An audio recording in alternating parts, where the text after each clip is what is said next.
Long ago, before the sky was a distant ceiling of blue and black, the sun and the moon lived right here, among us. They were not just lights in the sky, they were brothers bound by a friendship that warmed the soil and cooled the night. The sun, whom the people called Mwangaza, walked with a heavy golden tread. Everywhere he stepped, flowers stretched upward to kiss his feet. He wore a robe made of woven grass that shimmered like liquid gold. His brother, the moon, known as Mwezi, was quieter. He walked with a silver staff, and his skin had the soft glow of a pearl hidden deep within a shell. They lived in a great palace made of white clay and baobab wood at the edge of the Great Plains. During the day, they would walk through the villages together. Mwangaza would help the farmers ripen their yams, while Mwezi would sit under the shade of the acacia trees, telling stories to the children about the secrets of the stars. One year, a great hardship fell upon the land. The rains, which usually danced across the plains with joyous abandon, grew shy. Day after day, Mwangaza, the sun, shone with his usual brilliance, but without the clouds, his warmth turned into a relentless, thirsty gaze. The rivers shrank to mere trickles, and the green leaves withered to brittle husks. The animals grew weary, their eyes dim with longing for water. The people looked to Mwangaza, begging him to lessen his heat, but the sun, in his pure-heartedness, knew only to give his all. He did not know how to hold back his golden embrace. It was Mwezi, the moon, who felt the deepening sadness. He watched as the stars grew fainter with the dust that rose from the parched earth. One evening, as the last sliver of twilight vanished, Mwezi approached his brother. Mwangaza, he whispered, his voice like the soft rustle of reeds by a hidden pond. Your love for the earth is great, but even the greatest love needs a moment of rest. The land needs cool. Mwangaza listened, his golden light dimming slightly in understanding. Together, they journeyed to the highest peaks where the wind was born. They spoke to the ancient spirit of the dry wind, pleading for a gentler breath. The wind, old and wise, explained that it was merely doing its duty, but Mwezi, with his calming presence, persuaded it to dance with the night, bringing a cool touch to the parched lands when Mwangaza slept. This was the first great lesson, that even the most powerful must learn to share their gifts with wisdom and restraint. As Mwangaza and Mwezi continued their journey, they arrived at the shores of the Great Lake, a body of water so vast it looked like a falling piece of the sky. Two villages lived on opposite sides of the lake. For generations, they had shared the fish and the cool water in peace. But a cloud of misunderstanding had drifted over them. The north village claimed the fish were moving toward the south because of secret songs the southerners sang. The south village claimed the north was poisoning the water with their angry thoughts. Silence had replaced the drumbeats of their festivals, and the water itself seemed to turn grey and murky with their resentment. Mwangaza stood on the northern shore, his golden light reflecting off the ripples. They see only the surface. He sighed. Mwezi stood on the southern shore, his silver glow piercing deep into the depths. They have forgotten that the same water touches both their feet, he replied. To teach them, the brothers performed the miracle of light. At the moment of twilight, Mwangaza cast a part of gold across the center of the lake, while Mwezi cast a part of silver. Where the two lights met in the middle, the water became as clear as a diamond. The villagers, drawn by the beauty, paddled their canoes to the center. There, in the combined light of sun and moon, they saw not monsters or thieves, but their own reflections mirrored in each other's eyes. They realized that the murkiness wasn't in the lake, but in their own hearts. By the time the stars fully emerged, the drums had begun to beat once more, a rhythm of apology and rediscovered kinship. Leaving the great lake behind, the two brothers wandered into the forest of echoes, a place so dense with emerald leaves and towering mahogany trees that even the wind seemed to lose its way. In this forest lived creatures of all kinds, but there was a strange disharmony. Because the canopy was so thick, the animals could rarely see one another. The leopard grumbled at the monkey, and the elephant stepped on the trail of the tiny beetle, for no one was truly listening. The forest was filled with noise, shouts, screeches, and complaints, but there was no music. Mwangaza and Mwezi walked through the shadows. Mwangaza's golden light struggled to pierce the ceiling of leaves, creating dappled spots of dancing fire on the damp ground. "Brother," Mwezi whispered, "the forest is loud, yet it is deaf." To help the forest find its heart, Mwezi raised his silver staff and called for a great silence. For 1 full hour, the sun dimmed his fire and the moon softened his glow. In the absolute quiet, the animals began to hear things they had ignored: the heartbeat of the earth, the sighing of the roots as they drank, and the rhythmic breathing of their neighbors.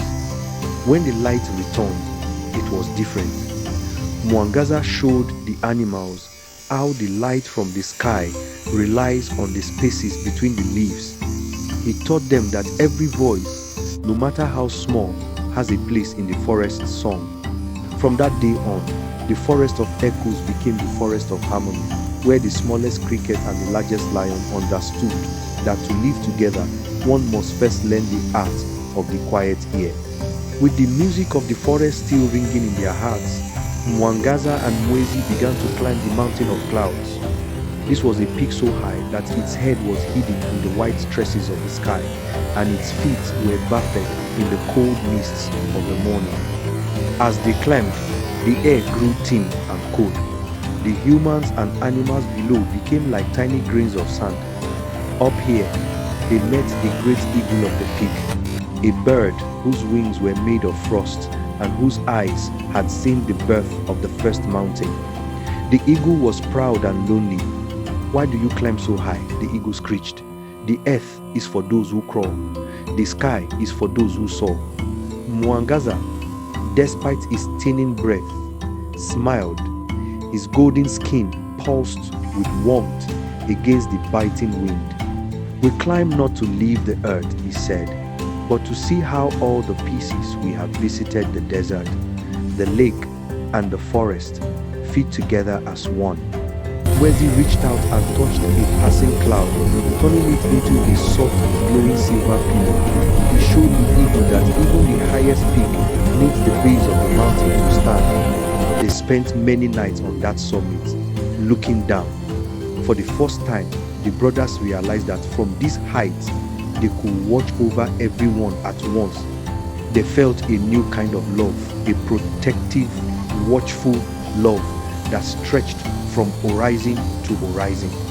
They realized that to truly protect the world, they might one day have to step back from it to see the whole instead of just the parts. After descending from the high peaks, the brothers missed the feeling of the vast horizon. They decided to build a new home, the grandest one, yet a sprawling lodge on the edge of the great coastal plains, where the land meets the endless blue of the sea. One evening, while walking along the shore, Mwangaza and Mwezi met the sea. The sea was a magnificent spirit, draped in robes of foam and turquoise, wearing a crown of coral and shells. The brothers were so enchanted by the sea's rhythmic breathing and deep stories that they gave her a heartfelt invitation. "Come, sister," Mwezi said with a bow. "Come and visit our new home. We have built it with wide doors and high ceilings just for you." The sea smiled, a sound like pebbles rolling in the tide. "I would love to visit," she whispered, "but you must be careful what you ask.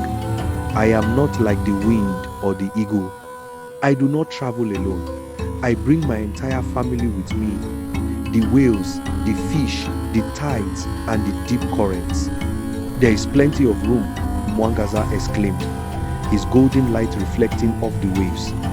The next day, the sea arrived. She flowed through the front door. bringing a cool, salty breeze. At first, it was lovely. The water reached the brothers' knees, and colorful fish darted between the clay pillars, but the sea kept coming. Soon, the water was at their waists, then it reached their shoulders. "Do you want me to stop?" the sea asked. No, the brothers said, wanting to be perfect hosts, though they were now standing on their tiptoes. "Our home is your home." But as the great tides followed, the water rose until it touched the very roof. To keep their heads above the water, Mwangaza and Mwezi had no choice but to step onto the roof. And then they had to step even higher into the only place left that was big enough to hold them both, high above the submerged palace.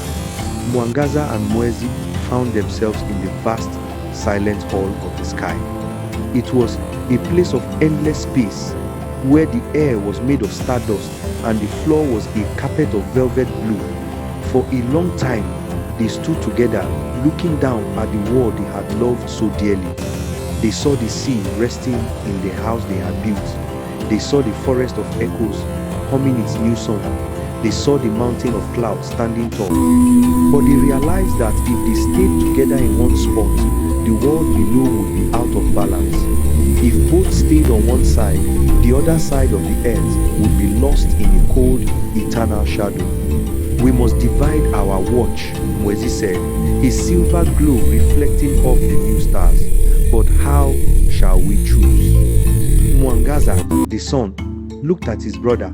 He thought of the farmers who needed warmth to grow their food, and the travelers who needed light to find their path. "I will take the day," Mwangaza declared. "I will be the golden eye that keeps the world awake, providing the energy for life to bloom and the heat for the blood to flow." Mwezi smiled, his crescent face gentle. "And I will take the night. I will be the silver lantern for the dreamers. I will watch over the world while it sleeps, giving the animals and the people a time of coolness and reflection. I will be the guardian of the secrets told around the evening fires." And so, with a final embrace, the brothers took their positions. They realized that being best friends didn't mean they had to be in the same place at the same time. It meant they were working together even when they were apart, to keep the world whole. And so, the brothers moved into their eternal rhythm. Mwangaza, the sun, rises every morning to wake the world with a golden kiss, reminding us that every day is a new beginning, a fresh chance to grow and to shine. And when he grows tired and sinks below the horizon, he does not leave us in darkness. He hands the world over to Mwezi, the moon, who brings the silver cool of the night. They are still the best of friends, though they now live on opposite sides of the sky. Sometimes, if you look very closely during the early morning or the late evening, you can see them both in the sky at once, a brief, beautiful moment where they pass each other, sharing a silent nod of love and a promise kept. They taught us that everything has its time. There is a time for the heat of the sun and a time for the cool of the moon. There is a time for the noise of the forest and a time for the silence of the mountain. And most importantly, they taught us that love is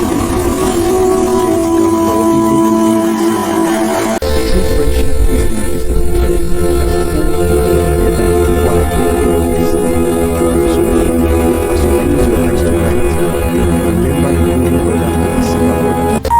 Know that the world is being washed over, that the stars are just sparks from their palace fires, and that tomorrow the sun will surely rise again.